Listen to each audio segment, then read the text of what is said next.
Hi యూవర్స్, welcome to Rupa Lavanya Swaralahari channel. ఈ ఛానల్లో మీరు వింటున్న కథ నా రౌడీ కిల్లర్. ఈ కథలు ఈ భాగం వినబోయే ముందు భాగాలు ఎవరైనా మిస్ అయ్యి ఉంటే ముందు అవి చూడండి. ప్లేలిస్ట్లో అన్ని భాగాలు ఉంటాయి. అలాగే ఫస్ట్ టైం ఈ ఛానల్ చూస్తున్న వాళ్ళు ప్లీజ్ ప్లీజ్ ప్లీజ్ లైక్ చేసి షేర్ చేసి సబ్స్క్రైబ్ చేసుకుని మీ సపోర్ట్ ఛానల్కి అందించండి.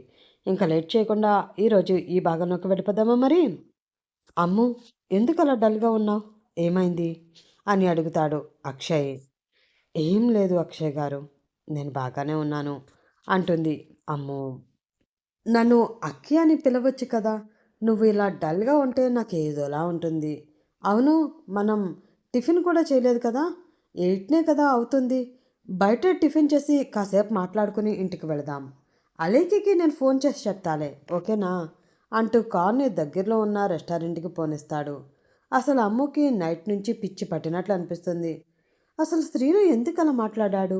శ్రీను నన్ను ప్రేమిస్తున్నాడు, అది ఖచ్చితంగా నాకు తెలుసు. మరెందుకు అంతలా నాపై కోపం చూపిస్తున్నాడు? ఇప్పుడు అక్షయ్కి ఏం చెప్పాలి? నా మనసులో శ్రీనునే ఉన్నాడు అని చెప్పేసేయ్ నా.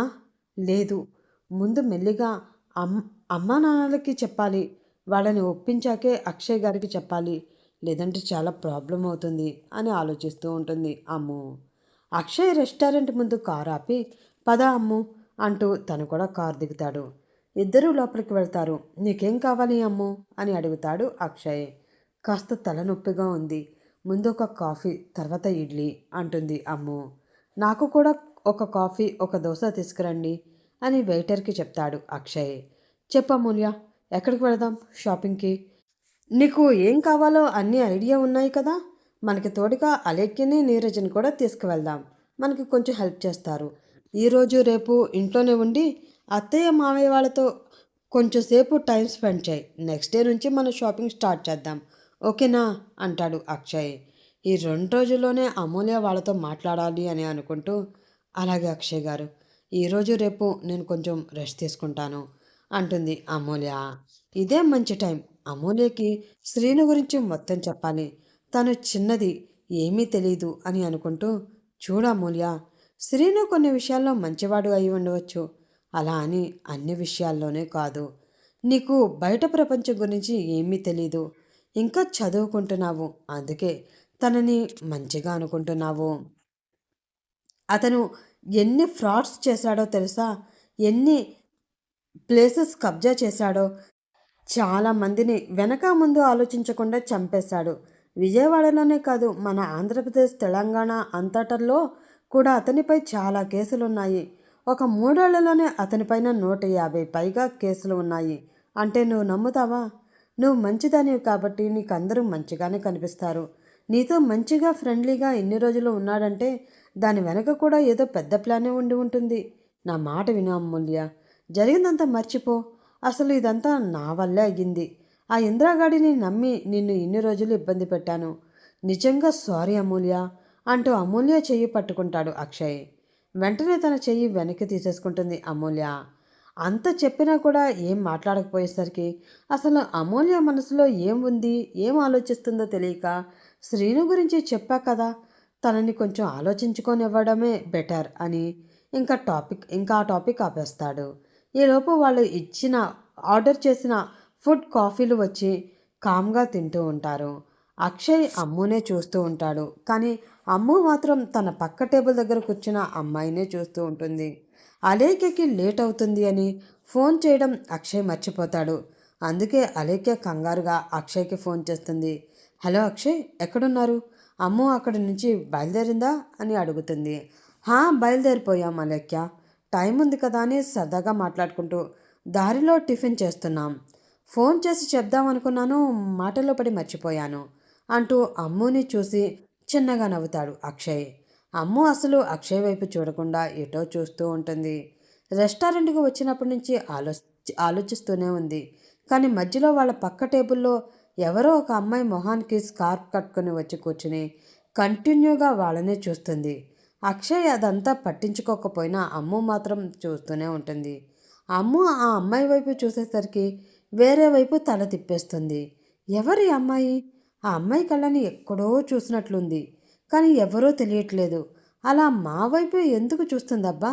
ఒకవేళ అక్షయ్ గారికి తెలిసిన అమ్మాయా అని ఆలోచిస్తూ టిఫిన్ కంప్లీట్ చేస్తుంది. అక్షయ్ కూడా తినేసి వెళ్దామా అని అడుగుతాడు. "ఉహుం" అని ఇద్దరూ లేచి కార్ దగ్గరికి వెళ్తారు. కారులో కూర్చుంటూ ఆ అమ్మాయిని ఒకసారి చూసేసరికి అప్పటికే వీళ్ళ కార్ దగ్గరికి వచ్చి మళ్ళీ చూస్తూ ఉంటుంది. అమ్ము కార్ మూవ్ అయ్యే వరకు ఆ అమ్మాయినే చూస్తుంటే ఆ అమ్మాయి కూడా ఎందుకో అమ్మునే చూస్తుంది. ఇంటికి వెళ్ళగానే అమ్ముకి ఎదురు వెళ్ళి బయట ఉండంగానే గట్టిగా హగ్ చేసుకుని ఏడుస్తూ ఉంటుంది. అమ్ము కూడా వాళ్ళ అమ్మని మిస్ అయ్యేసరికి కొంచెం ఎమోషనల్ అయ్యి అప్పుని పట్టుకుని ఏడుస్తుంది. రాజేష్ గారు మాత్రం మామూలుగానే వచ్చి ఎలా ఉన్నావమ్మా అని అడుగుతారు. బాగున్నాను నాన్న అంటూ నవ్వుతూ అందరూ లోపలికి వెళ్ళి కూర్చుంటారు.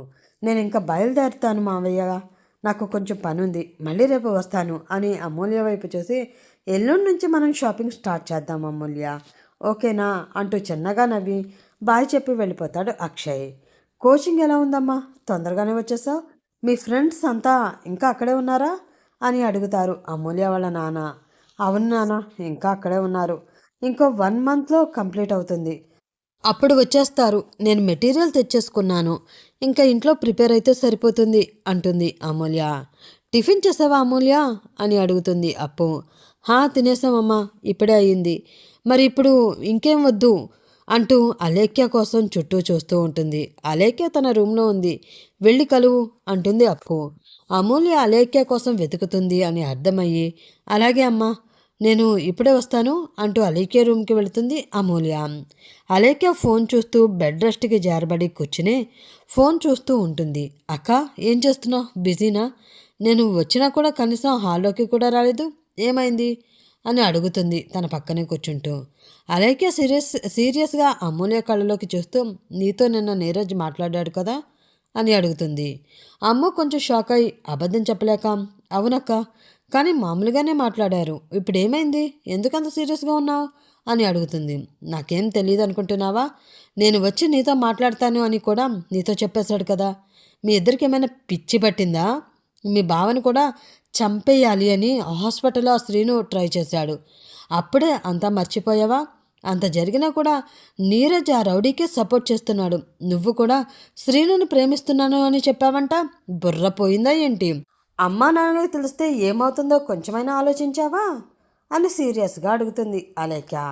అక్క ప్లీజ్, నాకు తెలుసు నువ్వు ఇలాగే ఫీల్ అవుతావని, కానీ శ్రీను చాలా మంచివాడు, ఇదంతా అక్షయ్ గారి గురించే చేశాడు అని చెప్పబోతుంటుంటే నాకు అక్షయ్ మొత్తం అంతా చెప్పాడు, ఇంకా ఆపు, అయిందేదో అయిపోయింది, నేను ఒప్పుకుంటాను, ఆ శ్రీను మొత్తం కాకపోయినా కొంచెం మంచివాడే, అందుకే నిన్ను ముట్టుకోకుండా మంచిగా చూసుకుని పంపించేశాడు, నేను కాదు అనను, అంత మాత్రానికే వాడిని ప్రేమించి పెళ్లి చేసుకుందామని డిసైడ్ అయిపోతావా, మన ఫ్యామిలీ గురించి, ఆ రోజు పెళ్లిలో మనకి జరిగిన అవమానం గురించి అప్పుడే మర్చిపోయావా, మొత్తం పెళ్ళికి వచ్చిన చుట్టాలు స్నేహితులు అందరి ముందు మన మావగారిది నాన్నది పరువు పోయింది, మా మావయ్య గారు ఇంత జరిగినా కూడా నన్ను ఒక్క మాట కూడా అనలేదు తెలుసా, ఆయన చాలా మంచివారు, మీ బావ కూడా నిజంగా మంచివాడే అనే అనుకున్నాను, నిన్నటితో తెలిసిపోయింది, మీ ఇద్దరికి మాత్రం ఖచ్చితంగా పిచ్చి పడింది, అందుకే ఇలా మాట్లాడుతున్నారు అంటుంది అలేఖ్య. వాళ్ళ మామగారు చాలా మంచివారు అనగానే అమూల్యకి కొంచెం కోపం వస్తుంది, కానీ చెప్పలేక ఉండిపోయి బావగారు ఎక్కడున్నారు అని అడుగుతుంది. నీ గురించి నాతోనే వాదించి కోపంగా వాళ్ళ ఇంటికి వెళ్ళిపోయాడు, నన్ను కనీసం రమ్మని కూడా పిలవలేదు, నేను కూడా వస్తాను అనలేదు, ఎలాగో ఇంకొన్ని రోజుల్లో నీ పెళ్ళి ఉంది కదా, నీ పెళ్ళి కూడా అయ్యాక డైరెక్ట్గా వెళ్తాలే, కానీ గుర్తుపెట్టుకో, నీ పెళ్ళి అక్షయ్ గారితోనే జరుగుతుంది, నువ్వు ఏ పిచ్చి పిచ్చి వేషాలు వేయడానికి వీల్లేదు, అర్థమైందా, ప్రేమ అనేదానికి చాలా విలువ ఉంది, నువ్వు ఎవడో వెధవని రౌడీని హంతకుడిని తెచ్చి అతన్నే పెళ్లి చేసుకుంటాను అంటే ఊరుకోవడానికి మేమే ఎవ్వరం పిచ్చివాళ్ళం కాదు, నాన్నకు ఆల్రెడీ ఒకసారి వాడి వల్లే హార్ట్ అటాక్ వచ్చింది, ఇప్పుడు నీ వల్ల మళ్ళీ తెచ్చేలా చేయకు అంటూ ఇంకా ఏదో మాట్లాడకుండా కిచెన్లోకి వెళ్ళిపోతుంది అలేఖ్య.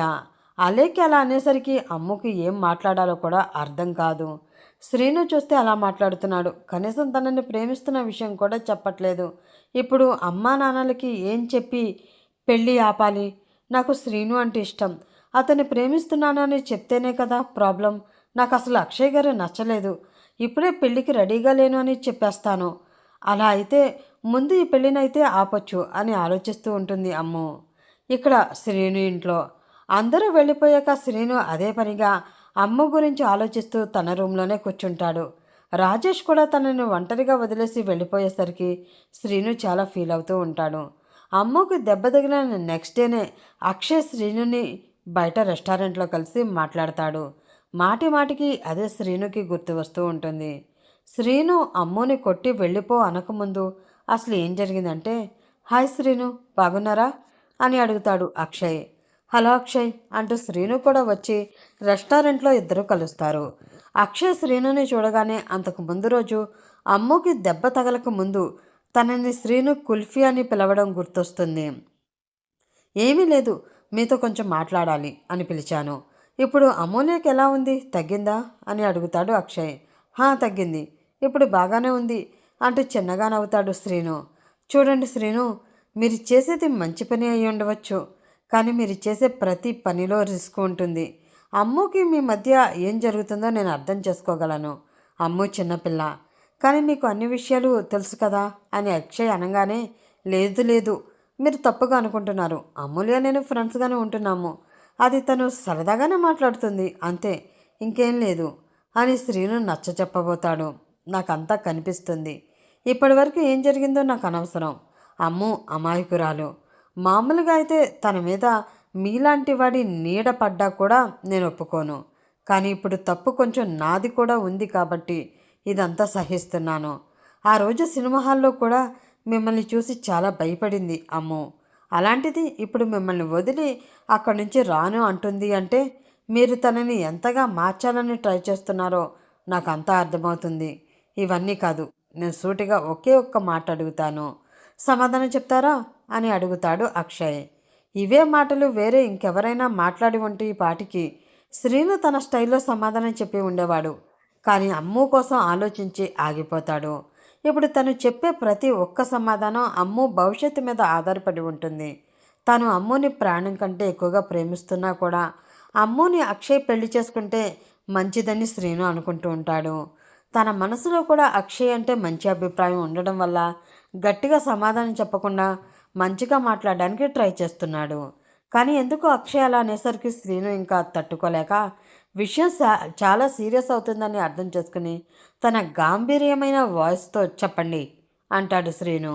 మీరు ఇన్ని సంవత్సరాల్లో ఒక్కరోజైనా మీ చేతికి రక్తం అంటకుండా ఇంటికి వచ్చారా అని అడుగుతాడు అక్షయ్. ఆ ప్రశ్న వేస్తాడని శ్రీను కూడా ఊహించడు. కొన్ని కొన్ని సందర్భాల్లో తప్ప నిజంగానే ఏ రోజు రక్తం అంటకుండా ఇంటికి రాలేదు శ్రీను. తను కాకపోయినా తన వాళ్ళ చేత అయినా కొట్టించి వాళ్ళ చేతికైనా రక్తం అంటకుండా ఒక్కనాడు కూడా తిరిగి రాలేదు. శ్రీను నిజాయితీగా లేదు అని సమాధానం చెప్తాడు. అయితే మీకు ఈ విషయం ఖచ్చితంగా తెలిసి తీరాల్సిందే. అమ్ముకి హిమోఫోబియా ఉంది అంటే ఏంటో మీకు తెలుసు కదా, తెలుసనే అనుకుంటున్నాను. రక్తం చూస్తే కళ్ళు తిరిగి పడిపోవడం, ఎక్కువ భయపడడం, స్ట్రెస్ ఫీల్ అవ్వడం, ఇలాంటివన్నీ దాని లక్షణాలు. అసలు బ్లడ్ కనిపిస్తేనే అంతలా అయిపోయే అమ్మాయిని మీరు పెళ్లి చేసుకుంటారా? పెళ్లి చేసుకుని హ్యాపీగా చూసుకోగలరా? ఇలా అంటున్నానని మీరు నన్ను తప్పుగా అనుకోకండి. ఒకవేళ మీ గొడవల్లో మీకు ఏదైనా జరగరానిది జరిగితే తన పరిస్థితి ఏంటి, తన భవిష్యత్ ఏంటి అని అక్షయ్ అనగానే శ్రీను పూర్తిగా షాక్ అవుతాడు. నిజంగా అమ్ముకి హిమోఫోబియా ఉందా అని అడుగుతాడు. అవును, ఆ రోజు మీరు సినిమా హాల్లో ఎవరినో చంపినప్పుడు కూడా బ్లడ్ చూసి భయపడే నన్ను పట్టుకుని గట్టిగా ఏడ్చేసింది. అలాంటిది మీ వల్ల మీ శత్రువుల వల్ల తనకు ఫ్యూచర్లో ఏం కాదు అని నమ్మకం ఏంటి? అలాంటి అమాయకమైన అమ్మాయిని తన జీవితాన్ని నాశనం చేస్తారా? నేను తనను మనస్ఫూర్తిగా ప్రేమిస్తున్నాను, ఎప్పటికీ ప్రేమిస్తూనే ఉంటాను, తనే నా ప్రాణం. మీరు నిజంగా అమ్ముని ప్రేమిస్తున్నట్లయితే తనని మర్చిపోండి అంటాడు అక్షయ్. శ్రీనుకి ఏం మాట్లాడాలో కూడా తెలియక సైలెంట్గా లేచి అక్కడి నుంచి వెళ్ళిపోతాడు. ఇదంతా ఇప్పుడు రూమ్లో కూర్చుని గుర్తు తెచ్చుకుంటూ ఉంటాడు శ్రీను. నమ్మక తప్పని నిజమైన నువ్విక రావని చెబుతున్నా, ఎందుకు వినదో నామది ఇప్పుడైనా. ఎవ్వరు ఎదురుగా వస్తున్నా నువ్వేమో అనుకుంటున్నా, నీ రూపం నా చూపుల నొదిలేనా. ఎందరితో కలిసున్నా నేనుంటరిగానే ఉన్నా నువ్వు వదిలిన ఈ ఏకాంతంలోనా కన్నులు తెరిచి ఉన్నా నువ్వు నిన్నటి కలవే అయినా ఇప్పటికీ ఆ కలలోనే ఉన్నా. సడన్గా పాట వినిపిస్తూ ఉంటుంది. అప్పటికే చిరాగ్గా ఉన్న శ్రీను ఎవరా అని వెనక్కి తిరిగి చూస్తాడు. రాజేష్ మొబైల్లో పాట పెట్టుకుని రూమ్లోకి వస్తూ, ఏంట్రా అంత కోపంగా చూస్తున్నావు? ఏదో సిచ్యువేషనల్ సాంగ్ కదా అని పెట్టా, ఆపేస్తాలే అంటూ బాగా కాలినట్లుంది అని మెల్లిగా గొనుక్కుంటూ వచ్చి పక్కనే కూర్చుంటాడు. ఆ సురేంద్రని ఏం చేద్దాం? వచ్చి చాలా రోజులైంది కదా, చనిపోయిన ఆ అమ్మాయి వాళ్ళ నాన్నని పిలిపించనా అని అడుగుతాడు రాజేష్. పిలిపించు. అతనితోనే ఆ సురేంద్రకి పనిష్మెంట్ ఇప్పిద్దాం. అప్పుడే కాస్తైనా కూతుర్ని పోగొట్టుకున్న అతని బాధ కొంచెమైనా తగ్గుతుంది అని అంటూ, నేను ఇవన్నీ ఆపలేను. కుల్ఫీకి నా వల్ల ఏ ఇబ్బంది రాకూడదు. తనకి నేను దూరం అవ్వడమే మంచిది. అక్షయ్ నిజంగానే మంచివాడు. ఏది ఆలోచించకుండా కుల్ఫీని ప్రేమిస్తున్నాడు. తనతో కుల్ఫీ నిజంగానే హ్యాపీగా ఉంటుంది. ప్రతిరోజు రక్తంతో తడిచే నా చేతులతో కుల్ఫీని సంతోషంగా చూసుకోలేను. అలా అని తనకి పూర్తిగా దూరమయ్యి ఉండగలనా అని ఆలోచిస్తూ ఉంటాడు శ్రీను. శ్రీను ఉఫ్, ఏం ఆలోచిస్తున్నాడో అను అని చెవి దగ్గరికి వచ్చి గట్టిగా అరిచేసరికి అప్పుడు స్పృహలోకి వచ్చిన శ్రీను, చెప్పరా అంటాడు. ఏం ఆలోచిస్తున్నావురా అంతలా అని తెలిసినా కూడా కావాలని అడుగుతాడు రాజేష్. ఏం లేదు, నాకు చిన్న పని ఉంది. ఒకసారి మన కాలేజీకి వెళ్ళి వస్తాను. నువ్వు అమ్మని కొన్ని రోజులు ఇక్కడే ఉండి జాగ్రత్తగా చూసుకో అంటాడు శ్రీను. మన కాలేజీకా? అంటే ఇప్పుడు అమెరికా వెళ్తావా? సడన్గా ఏంట్రా? అయినా అమ్మకి ఇలా ఉన్నప్పుడు వెళ్ళడం ఏంటి? ఏం వద్దు అంటాడు రాజేష్. లేదు, నాకు అర్జెంట్ పని ఉంది, వెళ్ళాలి అంతే. టికెట్ బుక్ చేసుకుంటాను, నువ్వు అప్పుడే ఎవరికి చెప్పొద్దు అని బయటికి వెళ్ళిపోతాడు. ఇక్కడే ఉంటే అమ్ము పెళ్ళి చూడలేక తనకి దగ్గరగా ఉంటే ఎక్కడ బయటపడిపోతావా అని దూరంగా వెళ్ళిపోవాలని ప్లాన్ చేస్తున్నావా? నీ గురించి నాకు తెలీదా? ఏంట్రా ఇదంతా? ఇప్పటి వరకు కొంచెమైనా నమ్మకం ఉండేది. లాస్ట్ మినిట్లో అయినా నీ ప్రేమని చంపుకోలేక బయటపడి అమ్ముని వాళ్ళ పేరెంట్స్ని ఒప్పించి తనని పెళ్లి చేసుకుంటావని. ఇప్పుడు ఇలా దూరంగా వెళ్ళిపోతే ఎలారా అని టెన్షన్ స్టార్ట్ అవుతూ ఉంటుంది రాజేష్కి. మరి శ్రీను అమెరికా వెళ్ళిపోతాడా? అక్షయ్ శ్రీనుతో మాట్లాడిన మాటలు అమ్మకు తెలిస్తే ఏమవుతుంది?